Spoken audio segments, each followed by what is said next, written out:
يا أمتي فاستبشري مهما تكاثرت الجراح والله مولانا. Bismillahirrahmanirrahim. Assalamualaikum warahmatullahi wabarakatuh. Alhamdulillah wa syukurillah wassalatu wassalamu ala rasulillah Muhammad ibn Abdullah wa la hawla wa la quwata illa billah. Raditu billahi rabba wa bil islami dina wa bi Muhammadin nabiyya wa rasulah. Bapak-bapak dan ibu-ibu, ikhwan akhwat, jamaah Masjid Istiqomah rahimakumullah.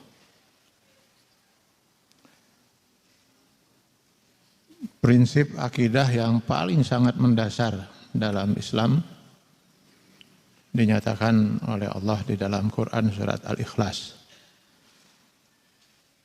bahwasanya ilah yang kita yakini Allah itu bukan hanya saja wahid satu, wa ilahukum ilahum wahid, tetapi dia adalah wahid yang ahad, yang maha esa. Qul huwallahu ahad. Dia zat yang maha esa, yang lam yalid wa lam yulad. Bahkan dia tidak beranak dan tidak diperanakkan. Dan karena kemahaesaannya itu, walam yakun lahu kufuwan ahad. Tidak ada yang menyerupai zatnya. Laisa kamislihi syai'un.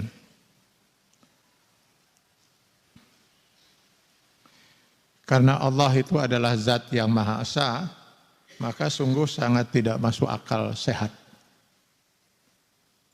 jika Allah yang maha esa itu menurunkan sekian agama, di mana satu dengan yang lain saling bertentangan.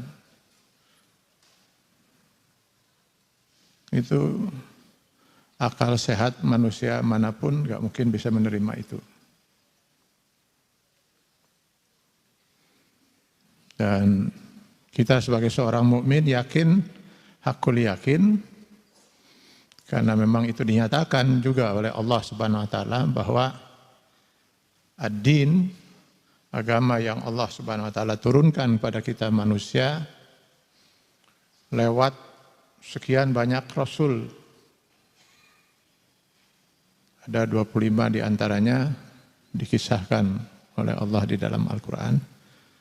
Lewat sekian suhuf, lembaran-lembaran. Bahkan juga ada beberapa kitab suci, diantaranya Taurat, ada Zabur, ada Injil,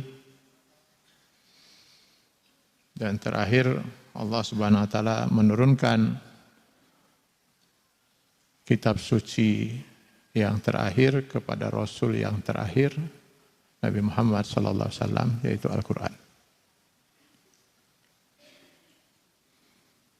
Semua risalah yang pernah Allah turunkan sejak Nabi Adam sampai dengan Nabi terakhir Nabi Muhammad SAW itu adalah dinul Islam, agama Islam.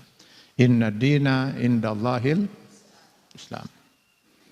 Al-Imran ayat 19. Jadi agama Islam pernah diturunkan kepada Nabi Musa dengan kitab sucinya Taurat, kepada Nabi Daud dengan kitab sucinya Zabur, kepada Nabi Isa dengan kitab sucinya Injil. Sehingga kalau saja kita bisa menemukan kitab-kitab suci tersebut, kalau sekarang sudah tidak ada, itu pasti usul akidahnya, prinsip-prinsip dasar akidahnya pasti sama. Begitu juga usul-usul syariahnya, hanya ada perubahan dalam beberapa syariah dan ibadah. Tapi kalau akidah nggak mungkin berbeda. Tidak mungkin Allah yang Maha Esa itu menurunkan ajaran kepada salah seorang nabinya dengan mengatakan bahwa dia adalah Tuhan Bapa, lalu si nabi itu disebut Tuhan Anak. Sementara kepada nabi yang lain dia menyatakan, oh saya tidak beranak, tidak diperanakan. Dulu si etawe ku saya ditipu misalnya gitu. Kan nggak mungkin Allah begitu, Pak. Terakhir, risalah Islam ini diturunkan kepada Rasulullah SAW dan diwariskan oleh beliau kepada kita manusia dengan dua sumber utamanya, Al-Quran dan As-Sunnah. Yang dijamin keasliannya dan kemurniannya sampai dengan kiamat nanti. Inna nahnu nazzalna dzikra wa inna lahu lahafizun. Quran surat Al-Hijr ayat 9.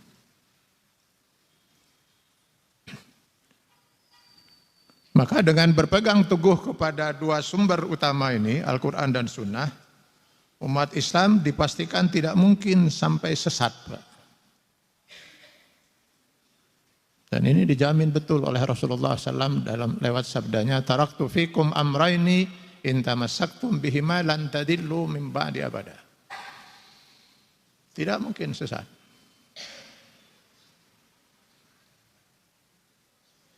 Dan sekaligus juga tidak mungkin berbeda dalam usul, dalam masalah yang pokok, baik dalam akidah maupun dalam segi syariat sampai kiamat nanti. Karenanya kalau Bapak Ibu pergi ke ujung dunia manapun, ketemu dengan seorang muslim, tanya, apa kitab sucinya? Al-Quran. Ada sumber lain, ada sunnah Rasulullah SAW. Salat yang wajib itu yang fardu sehari berapa kali? 5, pasti. Salat subuh seberapa rakaat? 2, pasti itu. Maghrib, 3. Haji kemana? Ke Tanah Suci. Tanah Suci Anda di mana? Itu Makkah, Madinah. Itu pasti jawabannya seperti itu. Kalau saum yang wajib di bulan apa? Bulan Ramadan. Pasti sama, Pak. Lalu kalau ditanya agama kamu? Islam. Islam apa? Islam Afrika. Malaya, Pak. Nggak ada. Agama apa? Anda apa? Islam, sudah.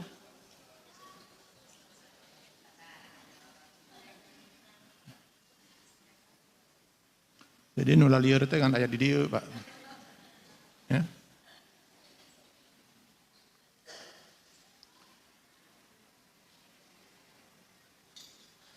Jadi agama Islam ini agama yang namanya dipilih dan ditetapkan oleh Allah Subhanahu wa taala.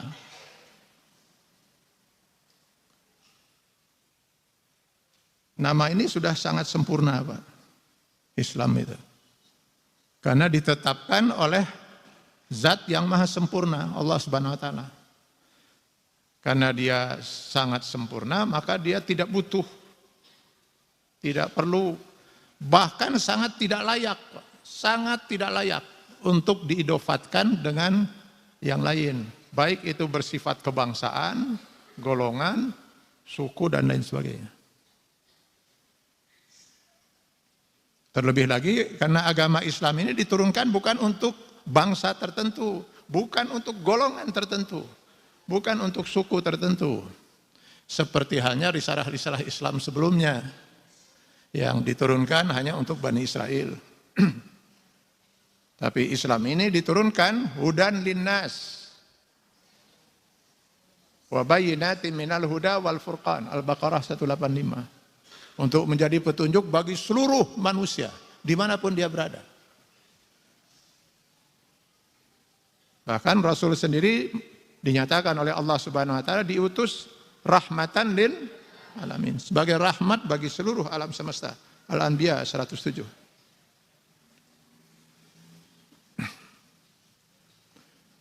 Ini perlu kita pertegas lagi, walaupun sebenarnya prinsip ini sudah insya Allah dimiliki oleh setiap orang yang mukmin, oleh setiap orang yang muslim. Namun kita kenapa harus mempertegas lagi masalah ini? Karena Belakangan ini sungguh sangat kita sayangkan itu ya. Ada upaya yang begitu kita lihat sangat gencar dan sangat sistematis Pak, dari beberapa tokoh. Mohon maaf saya hanya bisa mengatakan beberapa tokoh. Rasanya berat sekali lidah saya untuk menyebut mereka ulama Pak.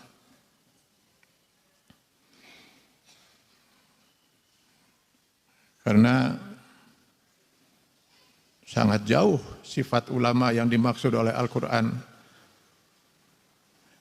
jika mau disandarkan pada diri para tokoh ini.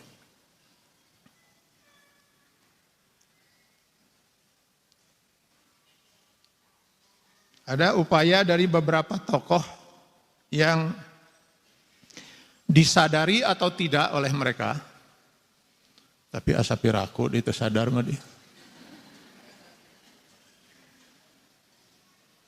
Bahwasanya pandangan dan pernyataan mereka telah mempersempit rahmatan lil alaminnya al-Islam.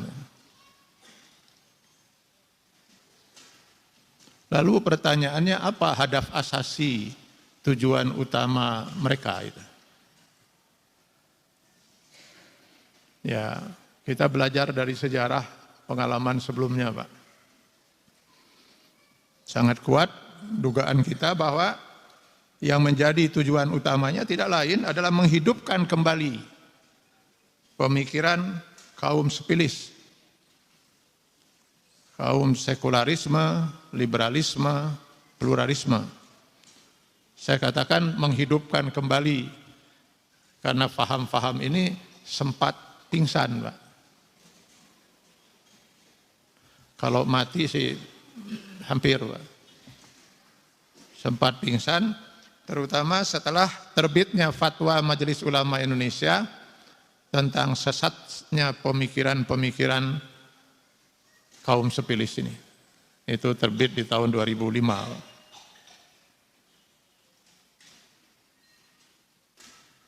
Kemudian mereka sempat juga menggulirkan, mencoba menghidupkan dengan judul-judul baru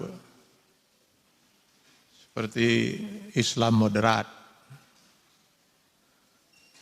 Islam multikulturalisme. Lalu ada Islam inklusif, negara raya gitu. Tapi ternyata istilah-istilah ini sama sekali tidak menarik umat Islam, bahkan diabaikan oleh umat Islam. Karena umat Islam cukup hafal betul, Pak. Cukup hafal betul dengan warna baju-baju kemunafikan yang sering dipergunakan oleh mereka. Maka kini mereka mencoba menggulirkan judul baru, lagunya tetap lagu lama. Yaitu judulnya sekarang Islam Nusantara. Nah, diambil nama ini Nusantara, ini diharapkan tentu akan cepat mendapat respon dari umat Islam karena ini agak sedikit berbau heroik, berbau nasionalisme.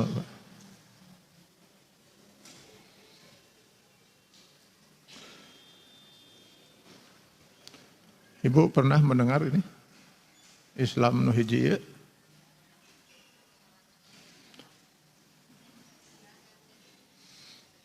Dengan nama Islam Nusantara ini, hakikatnya mereka ingin menggerus risalah Islam. Nanti dicoba dikaitkan dengan budaya.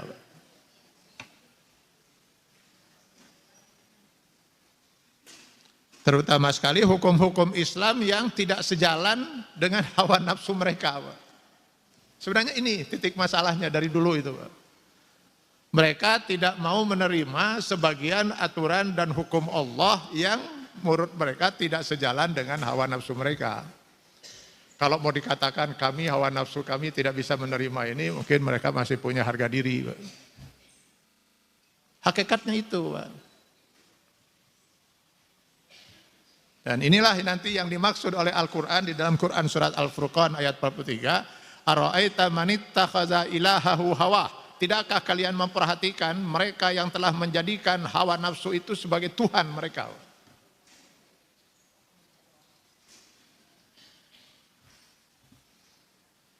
Dan upaya tersebut mereka lakukan diantaranya dengan mencoba meyakinkan berbagai pihak bahwa Islam yang ada di Indonesia ini bukanlah agama asli pribumi, tetapi agama pendatang yang datang dari Arab, di mana sebagai pendatang maka ia harus tunduk kepada Nusantara sebagai dalam posisi sebagai pribumi. Nah, ya. Jadi Islam harus tunduk kepada. Jadi sebenarnya kalau dari sisi ini sangat zahar, Pak, sangat eksplisit sekali bahwa pada hakikatnya mereka menolak untuk mengislamkan diri mereka secara kafah. Itu hakikatnya. Padahal Allah Subhanahu wa taala di Al-Baqarah 208 itu sudah menyatakan, ya ayyuhallazina amanu, wahai orang-orang yang beriman, kalau memang kalian benar-benar beriman, udkhulu fis silmi kafah. Masuklah ke dalam Islam secara kafah.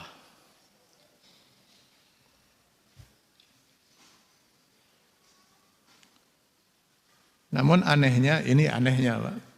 Mereka sangat menolak, tegas menolak jika mereka disebut kafir. Padahal kafir itu artinya orang-orang yang menolak. Padahal faktanya mereka jelas kufur, Pak. Jelas menolak terhadap sebagian syariat Allah. Saya sudah sering rasanya menyampaikan juga di Masjid Istiqomah ini, bahwa iblis la'anahullah itu sempat hidup dalam keimanan selama 80.000 tahun. Tidak ada satupun aturan Allah yang dikufuri. Iblis itu. Lalu kemudian kenapa akhirnya Allah menyatakan gugurnya keimanan iblis? Langsung dilaknat oleh Allah. Bahkan sudah ditetapkan tempat mereka adalah neraka jahanam. Hanya karena menolak satu aturan Allah.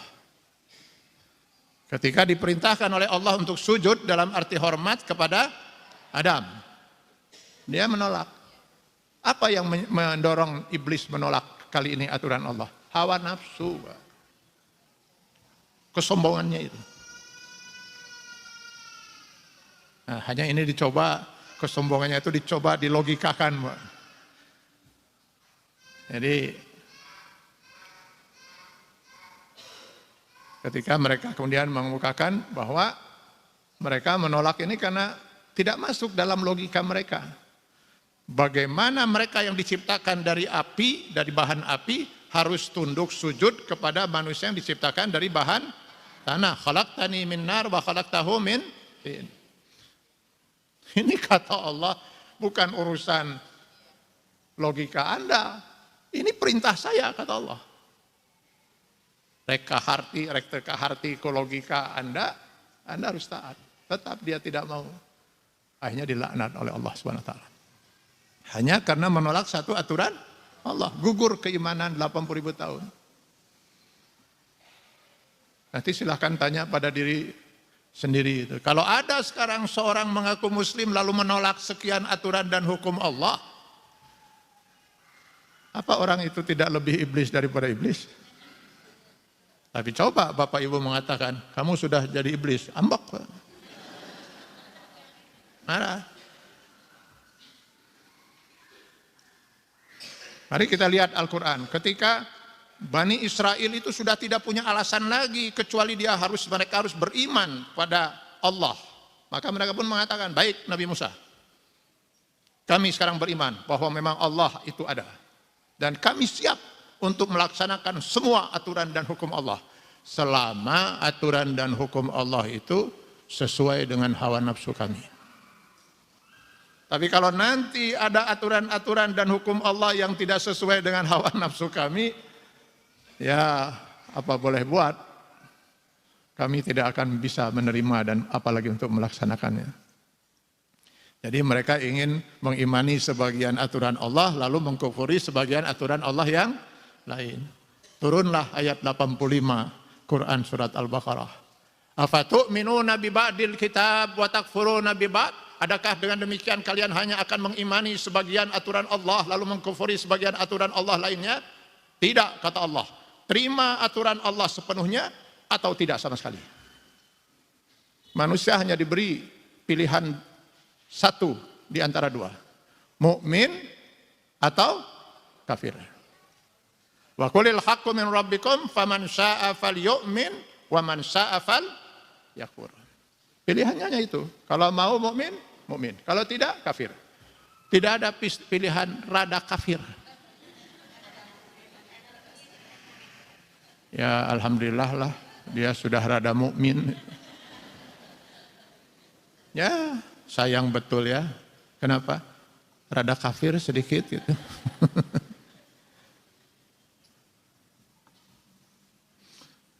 Nah, supaya mereka jangan kemudian dituduh kafir, ya, maka mereka pun kemudian berupaya berdalih. Loh, yang kami tolak, kata mereka, bukan Islam. Kami tidak pernah menolak Islam. Yang kami tolak itu budaya Arab.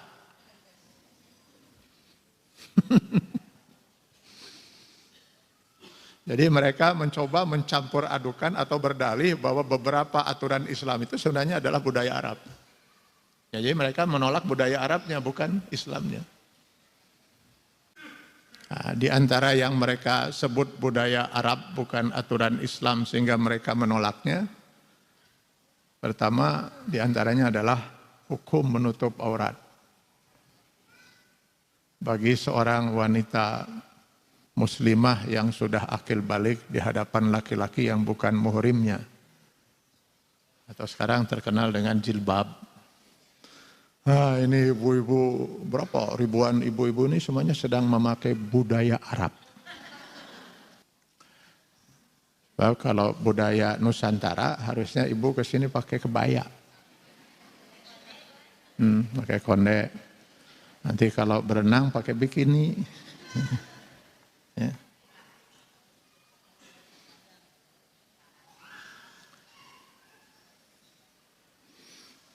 Saya pernah mendengar ada cerita pengalaman seorang mahasiswi UIN Bandung.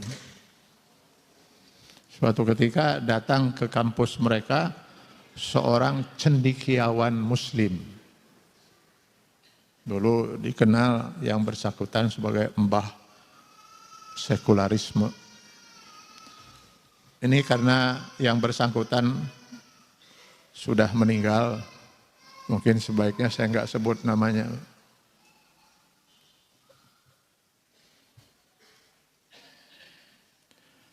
Melihat yang mendampingi sang cendekiawan muslim itu seorang wanita, ya istrinya, dengan berpakaian tidak berpakaian muslimah, maka si mahasiswi kemudian bertanya, bagaimana pendapat Bapak sebagai seorang cendekiawan muslim tentang hukum berjilbab? Jawaban sang cendekiawan muslim ini, berjilbab adalah budaya Arab. Ini yang saya katakan, semua ini lagu lama Pak, cuman judul lagunya yang baru. Lagu lama, ini dari dulu. Lalu si mahasiswi kemudian mengatakan, bagaimana Bapak bisa menyatakan begitu? Sementara Al-Quran ini. Al-Quran menyatakan, lihat An-Nur ayat 31, Al-Ahzab 59, jelas sekali. Tentang kewajiban seorang muslimah untuk menutup auratnya di hadapan laki-laki yang bukan muhrimnya. Hadis Rasulullah SAW begitu sangat jelas. Rasulullah SAW menyatakan ketika sedang menasehati putrinya Fatimah, wahai Fatimah, seorang wanita kalau sudah memasuki usia akil balik, maka seluruh tubuhnya itu adalah aurat, kecuali ini dan ini, kata Rasulullah sambil beliau menunjuk muka dan kedua telapak tangannya. Ini Quran, Pak, ini hadis. Didesak oleh Quran dan hadis ini, beliau kemudian mengatakan, lihat saja istri saya. Karena datang dengan istrinya pakai rok mini, gitu. Pakai rok lah gitu. Lihat istri saya. Sekarang juga ada seorang yang sering muncul di televisi gitu ya, yang anak perempuannya juga tidak pakai jilbab. Ketika ada orang bertanya, ya sama jawabannya. Kan ini budaya Arab. Memang benar, wanita muslimah yang paling pertama memakai jilbab, menutup aurat seperti ibu-ibu yang hadir sekarang ini, itu wanita muslimah Arab. Mereka lah yang paling pertama itu melaksanakan. Karena mereka lah orang Arab yang paling pertama sekali melaksanakan syariat Islam. Karena Islam pertama kali turun di Arab. Yang paling pertama sekali sholat 5 waktu, orang Arab. Yang paling pertama kali melaksanakan saum Ramadan, orang Arab. Yang pertama kali melaksanakan ibadah haji, orang Arab. Saya khawatir di kemudian hari mereka akan mengatakan, sholat juga sebenarnya budaya Arab.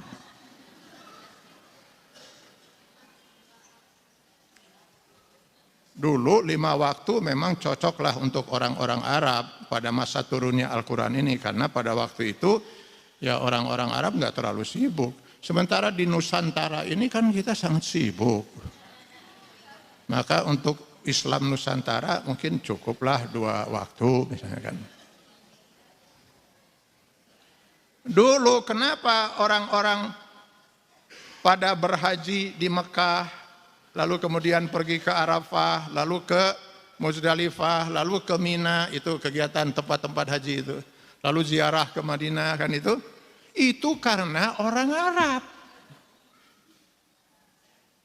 Nah sekarang kita yang Islam di Indonesia, masa masih perlu juga kita untuk untuk berhaji di Tanah Suci Mekah? Maka dulu pernah ada rencana Pak, untuk umat Islam tuh hajinya di Cirebon.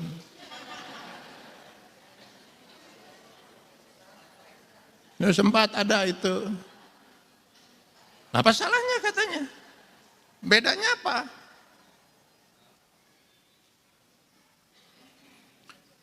Ya karena harus tawaf di sekitar Ka'bah, lah kita bikin Ka'bah katanya di Cirebon. Kita bikin Ka'bah itu. Bahwa ukurannya harus sama, tinggal kita ukur. Berapa tinggi, berapa ininya dan sebagainya. Oh, tapi batunya beda. Ya, kalau perlu harus kita impor dari Arab. Lalu Hajar Aswad banyak, katanya di sini Hajar Aswad.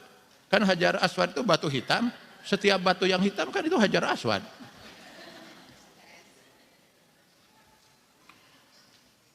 Akhirnya mereka tidak jadi juga niatnya itu setelah mereka bingung air Zam-Zam di mana. Gara-gara air Zam-Zam itu nggak ada.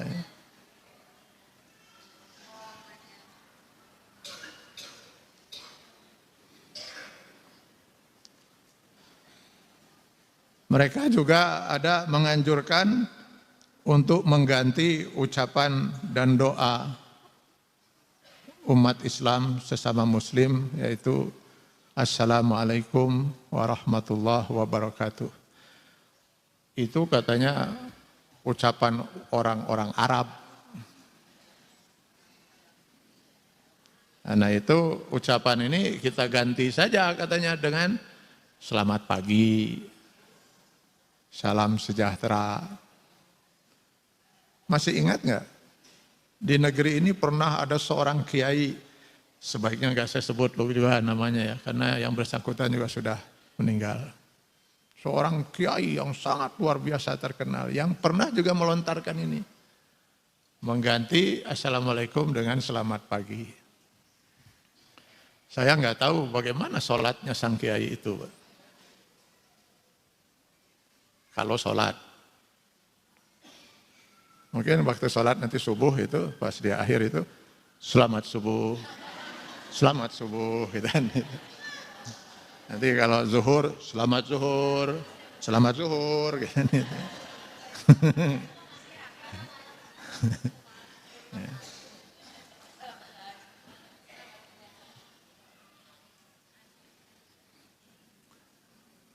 Hal lain yang pernah mereka angkat juga adalah bahwa membaca Al-Quran itu tidak harus dengan bahasa Arab,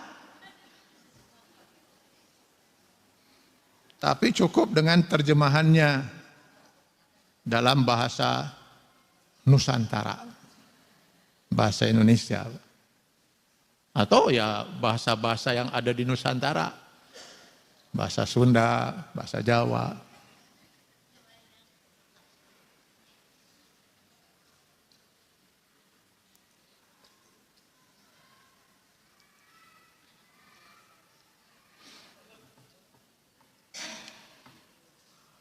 Karena menurut mereka dengan bahasa Indonesia itu bisa difahami dan dihayati. Karena itu saya sudah melihat itu rekaman video itu ya. Ada orang sholat dengan bahasa Indonesia. Wah ini orang yang sholat ini Muslim Nusantara. Jadi dia mulai sholatnya dengan Allahu Akbar itu Allah Maha Besar. Segala puji bagi Allah, Tuhan semesta alam. Ini Muslim Nusantara.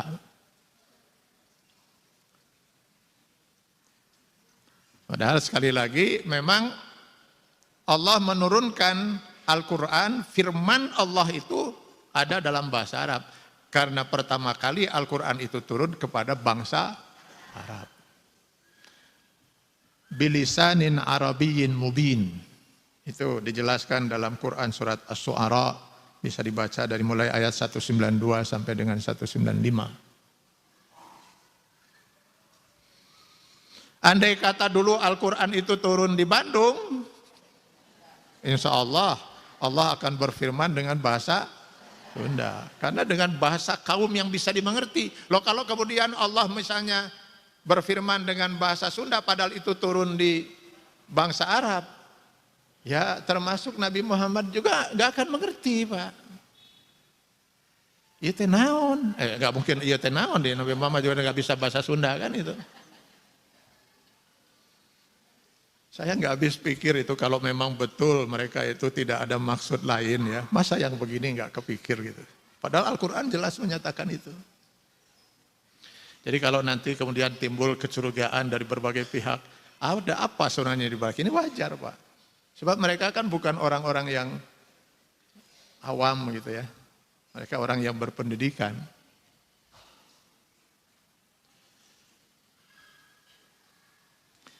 Karena firman Allah itu dalam bahasa Arab, Allah berfirmannya itu dalam bahasa Arab, maka ketika Al-Quran ini diterjemahkan ke dalam bahasa Inggris atau ke dalam bahasa Prancis atau ke dalam bahasa Indonesia, itu bukan firman Allah. Bukan firman Allah, tapi itu terjemahan dari firman Allah. Maka tidak ada satupun ulama yang berbeda untuk menyatakan wanita yang sedang mengalami haid, silakan membaca terjemahan Al-Quran.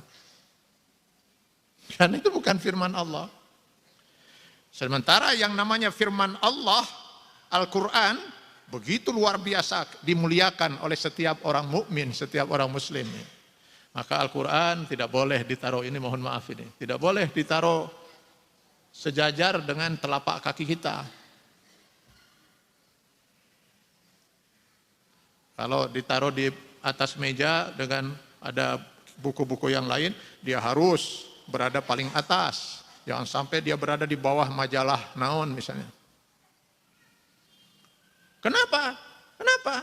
Toh itu sama kertasnya dengan buku-buku yang lain. Tintanya pun sama, dikeluarkan dari percetakan yang sama. Yang kita muliakan adalah firman Allahnya.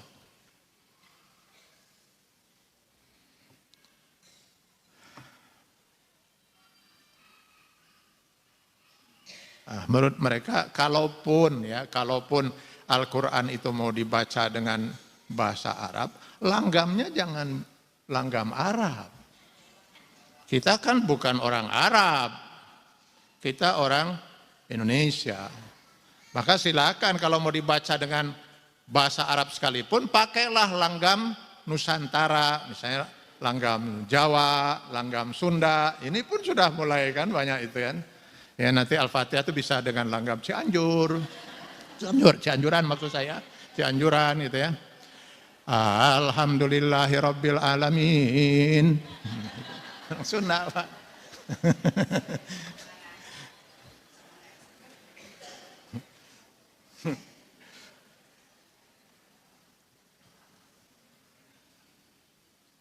Lalu ada lagi menurut mereka bahwa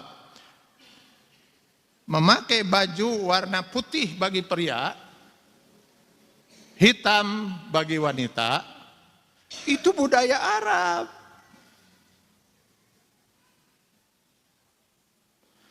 Sementara baju yang paling cocok untuk orang Islam Nusantara yaitu batik.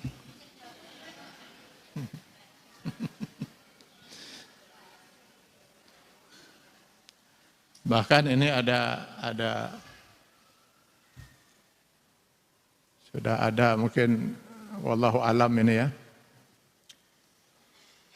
Konon katanya mereka juga ingin mengganti kain kafan itu jangan pakai putih. Itu kan warna orang Arab. Jadi nanti kain kafan juga pakai batik. Untuk menunjukkan bahwa dia jenazah Muslim Nusantara. Supaya nanti jangan sampai malaikat katanya salah. Pas nanya itu kan, pas dilihat putih, tanya pakai bahasa Arab, nggak ngerti katanya, padahal dia orang Sunda kan itu. Nah supaya jangan malaikat salah nanya, maka pakai baju batik, supaya nanti malaikat nanyanya di alam kubur pakai bahasa Sunda. Atau bahasa Nusantara lah itu.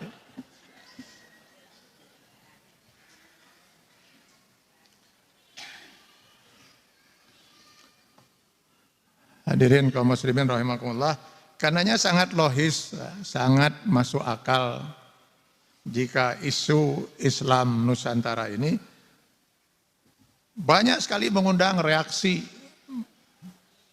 keras ya, bahkan kecaman dari para ulama.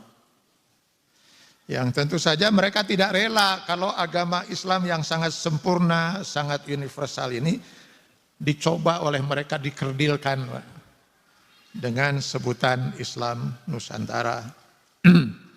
Apalagi kata mereka ini untuk membedakannya dengan Islam Arab yang mereka nisbatkan sebagai penjajah. Islam Arab itu sebagai Islam abal-abal. Bahkan ada kata yang sangat kasar pun keluar dari mulut mereka. Islam Arab itu Islam goblok. Dan berbagai hinaan-hinaan lainnya.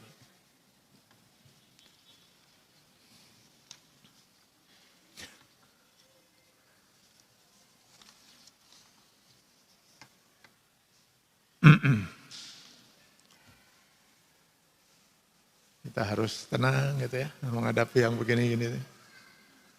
Ya, sering banyak baca ta'awuz, auzubillahi minasyaitonir rajim.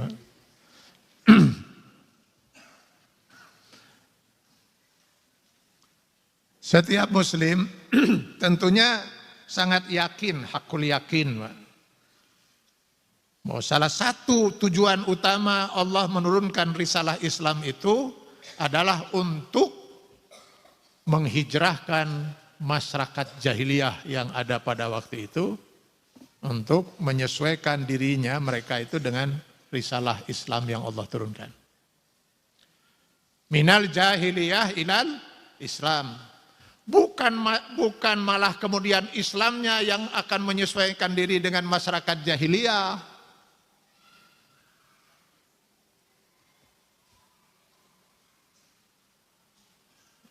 Jadi Islam turun untuk merombak tatanan kehidupan masyarakat jahiliyah supaya mereka menyesuaikan diri dengan Islam sebagai risalah ilahi yang akan menuntun mereka hidup di jalan yang benar dan diridhoi oleh Allah Subhanahu wa taala dan menyelamatkan mereka dunia sampai dengan akhirat.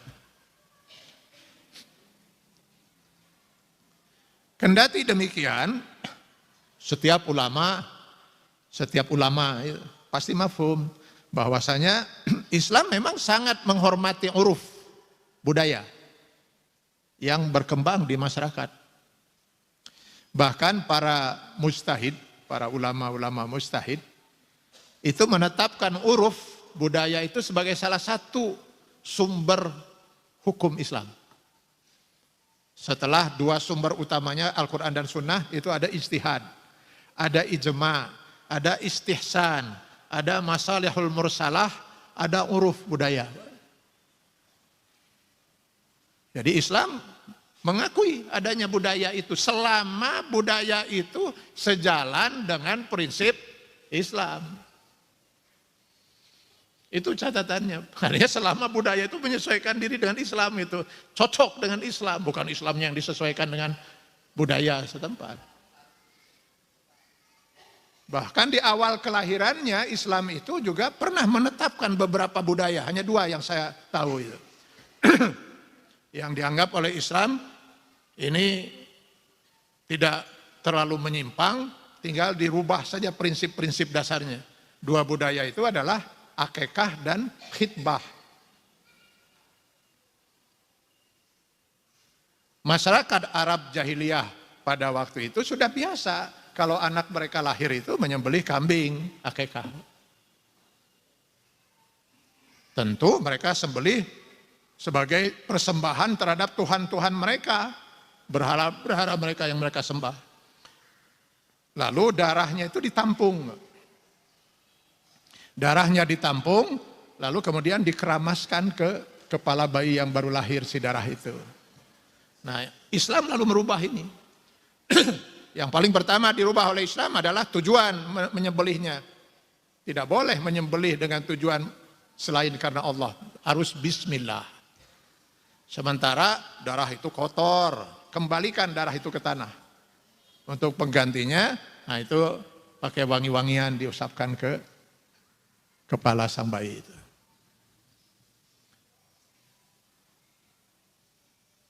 Menurut hadis riwayat Aisyah radhiyallahu anha, ada 4 tata cara pernikahan yang terjadi di masyarakat jahiliyah.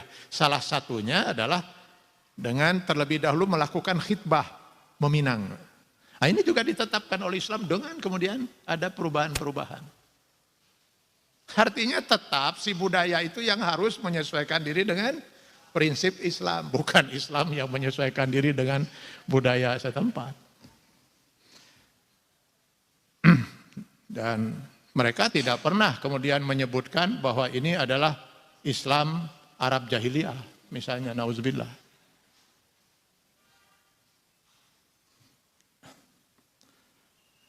Dan tentu karena ini wajarlah kalau semakin kencang dugaan sementara pihak, ya, akan kuatnya hasrat mereka untuk menyesatkan dan memecah belah umat Islam. Terbukti dari pilihan mereka untuk tawakuf, mengambil sikap, tidak bersikap terhadap kelompok-kelompok di luar Islam. Yang semua ulama, semua para mujahid sejak dulu mafhum, sangat yakin betul bahwa kelompok-kelompok ini memang diciptakan oleh musuh-musuh Islam untuk memecah belah umat Islam. Contohnya Syiah. Mereka malah justru sangat akrab, sangat membela. Padahal semua ulama, semua mujahid, insyaallah mujtahid, sangat mafhum betul. Kalau kelompok ini memang diciptakan sejak awalnya oleh Yahudi untuk memecah belah umat Islam, terutama pada masa pemerintahan Khalifah Ali bin Abi Thalib radhiyallahu anhu ketika umat Islam pada waktu itu sedang mengalami perpecahan. Yang sayangnya ini kalau saya melihat ya memang mungkin itu sudah menjadi prinsip mereka gitu. Mudah-mudahan Allah memberikan hidayah pada mereka.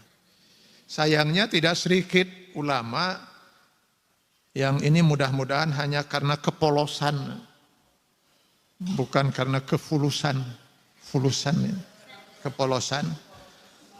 Mereka juga dalam sikap sami'na wa ata'na kepada imam, atau mungkin lebih tepat disebut taklid buta. Membuat mereka kemudian tidak menyadari bahwa Islam Nusantara ini adalah lagu lama dengan judul baru. Atau lebih tepatnya lagi mungkin reinkarnasi dari kelompok sepilis. Saya yakin masih, nih karena hadir juga bapak-bapak, ibu-ibu yang usianya di atas 30 ini, rata-rata ini. Ya? Ini apa 60 juga di atas 30, Bu.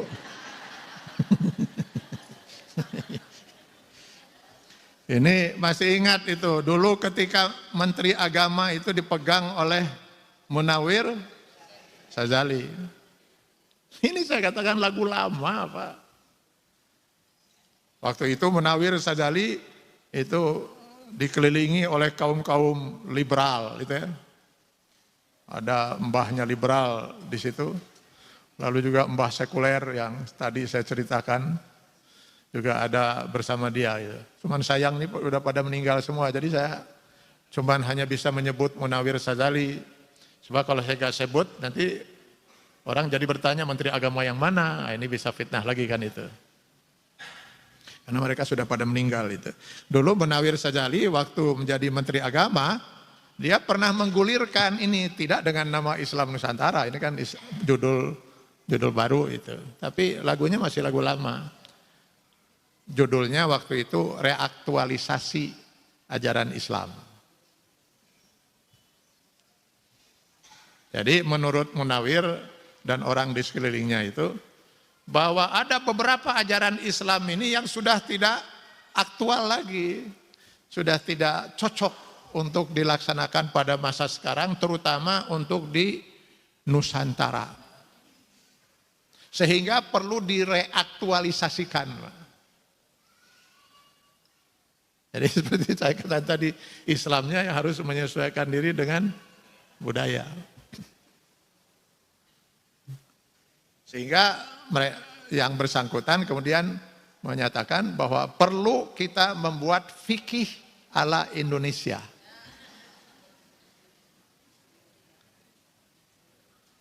Salah satu yang mereka ingin rubah, hukum Islam yang ingin merubah, yaitu hukum Islam tentang waris. Di mana Allah Subhanahu wa taala telah menetapkan hukum waris di Quran surat An-Nisa ayat 11 bahwa pria dan wanita itu pembagian warisnya 2:1. Menurut Munawir Sazali pada waktu itu, ini hukum waris 2:1 yang ditetapkan oleh Allah di An-Nisa ayat 11 itu hanya cocok untuk orang-orang Arab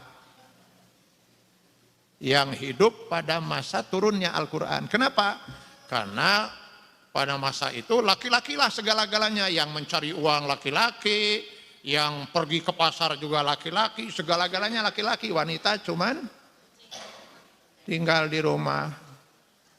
Wajar kalau pembagian warisnya laki-laki 2 kali lebih besar dari wanita. Sementara di Nusantara, di Indonesia menurut Munawir pada waktu itu berbeda sekarang ini. Bahkan di Solo, nah ini contohnya menurut Munawir ya, menurut Munawir. Kalau nanti saya nggak tahu ini apa betul di Solo seperti ini. Nanti kalau tidak betul jangan marah ke saya. Tadi itu katanya di Solo Nggak tahu dulu Pak Jokowi memahami nggak ini ya?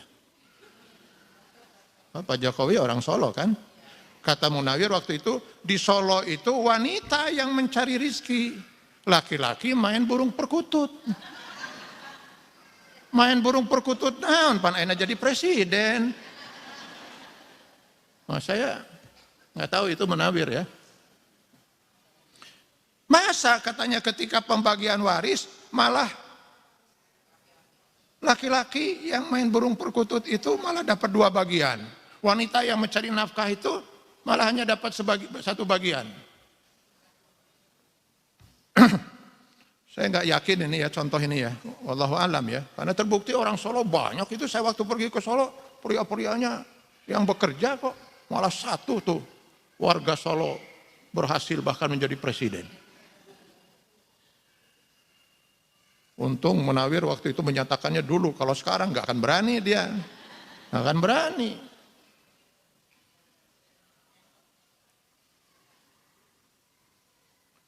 Karena itu katanya ini perlu dirubah.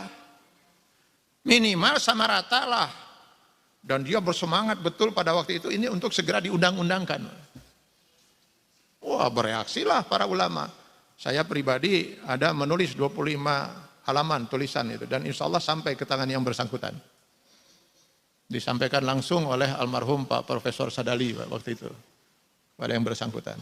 Pak Profesor Sadali kemudian mengatakan pada saya sudah sampai ke tangan yang bersangkutan.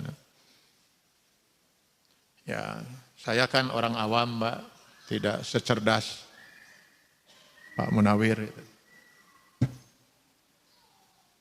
Saya, karena orang awam saya itu, saya ambil contoh kalau saya mau beli kopiah ini, Pak. Saya mau beli kopiah. Kemudian saya coba-coba gitu kan kopiah ini. Ternyata kebesaran. Maka saya orang awam gitu ya. Saya akan bilang pada yang jual kopiah itu, saya minta ukuran yang lebih kecil. Ini nomor berapa? Nomor 10, saya minta nomor 9. Kalau misalnya saya coba kopiah itu, ternyata kekecilan, nggak bisa masuk. Ini nomor berapa ini? Nomor 8. Oh, kalau itu saya minta nomor 9. Kalau kekecilan, saya minta ukuran yang lebih besar. Kalau kebesaran, saya minta ukuran yang lebih kecil. Artinya kopiahlah yang harus menyesuaikan diri dengan kepala saya. Jangan kepala saya dipaksakan untuk menyesuaikan diri dengan kopiah. Kenapa ini? Kopiahnya kebesaran. Sini kata penjual kopiah, dia bawa itu palu, dipukulnya kepala saya supaya bengkak gitu kan. Supaya kopiah itu nanti bisa cocok dengan kepala saya gitu. Atau karena kopiahnya kekecilan lalu dia bawa sugu, lalu disugu kepala saya dihamplas itu supaya kecil bisa. Andai kata Munawir saya bilang masih punya keyakinan, masih beriman bahwa Al-Quran ini adalah kepala, induk, sumber hukum Islam. Di mana budaya-budaya yang ada di masyarakat harus menyesuaikan dengan induknya. Bukan induk itu yang menyesuaikan dengan budaya-budaya yang ada. Kalau masih beriman. Kalau sudah tidak beriman kita mau bilang apa lagi? Kalau masih beriman bahwa Al-Quran dan As-Sunnah itu diturunkan oleh Allah Subhanahu Wa Taala sebagai sumber utama hukum. Di mana semua aturan dan budaya yang berkembang di masyarakat semuanya harus menyesuaikan diri dengan Al-Quran. Saya nggak tahu apakah perlu menanggapi ini juga. Saya takut nanti dianggap orang itu kok ngapain yang begitu ditanggapi gitu ya. Pemikiran-pemikiran yang ngawur seperti itu ngapain juga perlu ditanggapi gitu. Tapi saya khawatir gitu, umat Islam yang awam ini bisa saja mengira kalau itu adalah sebuah kebenaran gitu. Karena awamnya itu. Maka saya tujukan ini kepada umat Islam yang mungkin kurang memahami ajaran Islam gitu ya. Bukan untuk bapak-bapak dan ibu-ibu di sini yang dari tadi mengatakan ya sudah terlihat ini merasa luar biasa aneh gitu dengan pemikiran-pemikiran yang sangat aneh keluar dari orang-orang yang mengaku mukmin atau muslim itu. Karena itu saya ingin sudahi saja ini Pak, dengan mudah-mudahan mereka semua segera sadar ya. Kita doakan mudah-mudahan mereka semua segera sadar, mendapat hidayah, dan segera berhenti dari menyanyikan lagu lama yang saya yakin lagu ini hanya enak didengar dan sangat membahagiakan mereka yang tidak suka melihat Islam ini semakin eksis di negeri ini. Hanya mereka yang akan senang mendengar lagu ini. Umat Islam insya Allah, terlebih yang hadir di sini insya Allah sangat paham dan tidak mungkin akan tertipu dengan pemikiran-pemikiran semacam ini. Karenanya upaya untuk menyesatkan dan memecah belah umat Islam insya Allah selamanya tidak akan pernah berhasil. Insya Allah selamanya tidak akan pernah berhasil. Insya Allah umat Islam sudah sangat paham dengan tipu daya yang seperti ini. Terutama sekali tentu karena ada janji dan jaminan Allah Subhanahu wa taala di Quran surah Ali Imran ayat 54, wa makaru wa makarallah wallahu khairul makirin. Mereka berusaha berbuat makar, berbuat tipu daya, dan Allah Maha Kuasa untuk membalas tipu daya mereka. Dan Allah adalah sebaik-baik pembalas setiap orang yang berbuat tipu daya itu. Semoga Allah senantiasa menuntun kita di jalan yang diridhoinya. Aqulu qouli hadza, astaghfirullah li wa lakum. Wassalamualaikum warahmatullahi wabarakatuh.